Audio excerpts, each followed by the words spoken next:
আমরা জানিয়ে দেব যে এই মুসাইলমের জমিন থেকে এই ইহুদিবাদী দেশ ইসরায়েল এবং এই ভারতের জমিনে যে মোদী সরকার মুসলমানের উপরে যে একটা স্টিমুলার চালিয়েছে চলবে, তার বিরুদ্ধে আমরা কথা বলবো।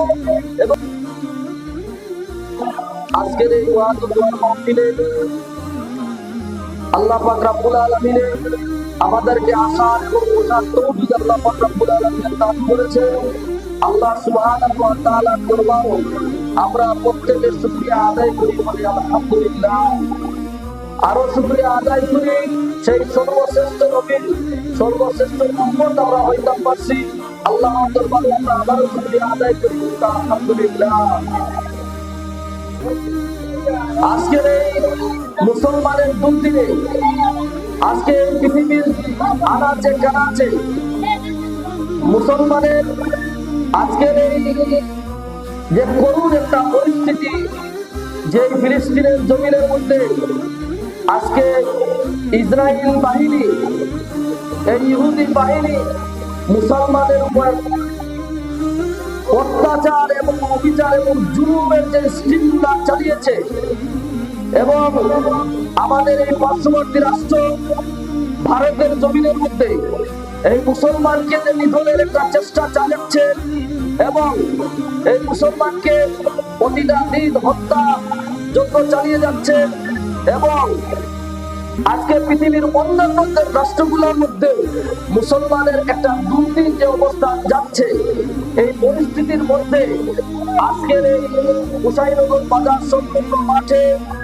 আজকের এই তাফসীর ওয়াজ মাহফিল আমার ভাই এবং বন্ধুগণ যে সাজিয়েছে, আজকে আমরা এই ফিলিস্তিনের পক্ষে এবং গোটা পৃথিবীর মধ্যে মুসলমানের পক্ষে আজকে আমরা দুটি কথা বলার এবং শোনার আমার ভাইয়েরা সুযোগ করে দিয়েছেন। আমার পক্ষ থেকে এবং মুসাইলমের পক্ষ থেকে আমাদের ভাইদেরকে ধন্যবাদ জানাই।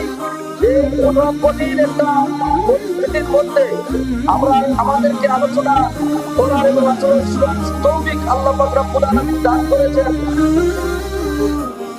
তাই এই মুসলমানের দুর্দিনে মুসলমান ভাইয়ের জন্য যার অন্তর কাঁদে না, মুসলমান বোনের জন্য যার অন্তর কাঁদে না, আল্লাহ নবী বিশ্বনবী রাহমাতুল্লিল আলামিন হাদিসের মধ্যে এনেছেন যে ভাইয়ের জন্য যার মন কাঁদে না, যার অন্তর কাঁদে না, সেজন্য আমার মুসলমানের দলের অন্তর্ভুক্ত নয়। এক ভাইয়ের জন্য আরেক ভাইয়ের অন্তর যদি কাঁদে না, তাহলে কাল হাসরের ময়দানে আল্লাহ নবীর সামনে তুমি কি জবাব দিবে? এবং আল্লাহ নবী বিশ্বনবী রাহমাতুল্লিল আলামিনের শাফায়াত ছাড়া কাল হাসরের ময়দানে আপনি পার হতে পারবেন না। তাই আমরা আমাদের ভাইয়ের জন্য মুসলমান যারা দুনিয়ার আনাচে কানাচে আজকে যারা মার খাচ্ছে, তাদের জন্য অত্যন্ত পক্ষে হলেও আমরা যদি যুদ্ধ করতে না পারি, তাদের জন্য দোয়া করব এবং আমরা এই আজকে মুসাইলমের জমিন থেকে তাদের জন্য প্রতিবাদ করব যে এই ইহুদিবাদী দেশ ইসরায়েল এবং ভারতের জমিনে যে মোদী সরকার মুসলমানের উপর যে একটা স্টিমুলার চালিয়েছে চলবে, তার বিরুদ্ধে আমরা কথা বলবো এবং আমরা জানিয়ে দেব যে আজকে এই মুসাইলমের জমিন থেকে যে আমরা এক মুসলমান যদি পৃথিবীর যে কোনো প্রান্ত থেকে যদি আঘাতপ্রাপ্ত হয়, তাহলে আমরা মুসলমান যে জায়গার মধ্যে থাকি না কেন সেই জায়গা থেকে প্রতিবাদ করব এবং আল্লাহর কাছে আমরা দোয়া করব যে এই জুলুম এবং এই নির্যাতন যারা করতেছে, এই বিরোধীদেরকে আল্লাহ পাক রব্বুল আলামিন আল্লাহ আযাব দিয়ে গজব দিয়ে যেন ধ্বংস করে দেয়। আজ আমাদের পার্শ্ববর্তী দেশ ভারতের মধ্যে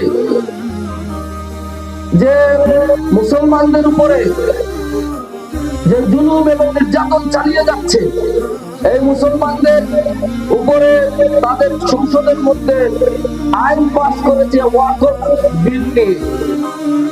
আমরা জানি যে ভারত আগে আমাদের মুসলমান ভাইয়েরা এবং মুসলমানরাই আজকে আজ থেকে 700 এবং 800 বছর আগে এই ভারত দেশ আগে মুসলমানরাই শাসন করেছে।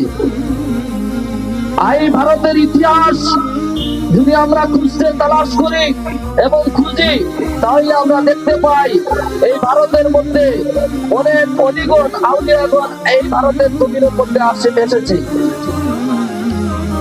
এখনো এই ভারত জমিনের মধ্যে শুয়ে আছেন খাজায়ে খাদেরান গরিবে নওয়াজ খাজা আজমরি সঞ্জরি রহমাতুল্লাহ আলাইহি, যে ওলির মাধ্যমে, যে আউলিয়ার মাধ্যমে হাজার হাজার নয় কোটি মানুষ ওনার হাতে হাত ধরে কালেমা পড়ে মুসলমান হয়েছে। কিন্তু আজকে ভারতের এগুলো মানুষ এগুলা বুঝতে পারে না এবং জানে না। এই ভারতের ইতিহাস আমরা জানা লাগবে এবং ভারতের মধ্যে যে মানুষগুলো আছে তারাও যেন এই ভারতের ইতিহাস পড়ে, যে ভারতের আগের ইতিহাস ভুলে গেলে চলবে না। এই ভারতের জমিনে হাজার হাজার আউলিয়া উলিয়াগণ এসেছেন। এই ভারত হয়ে আমাদের সিলেটের জমিনে হযরত শাহজালাল শাহপরান 360 আউলিয়া 360 জন সঙ্গী আজকে বাংলাদেশের আনাচে কানাচে শুয়ে আছেন। একমাত্র এই ইয়ামেন থেকে শুরু করে ভারত হয়ে আজ আমাদের বাংলাদেশের মধ্যে এসেছেন। এই আমাদের সিলেটের মধ্যে শুয়ে আছেন হযরত শাহজালাল এবং শাহপরান রহমাতুল্লাহ আলাইহি। ভারতের অনেক মানুষ আজকে তাদের ইতিহাস জানে না।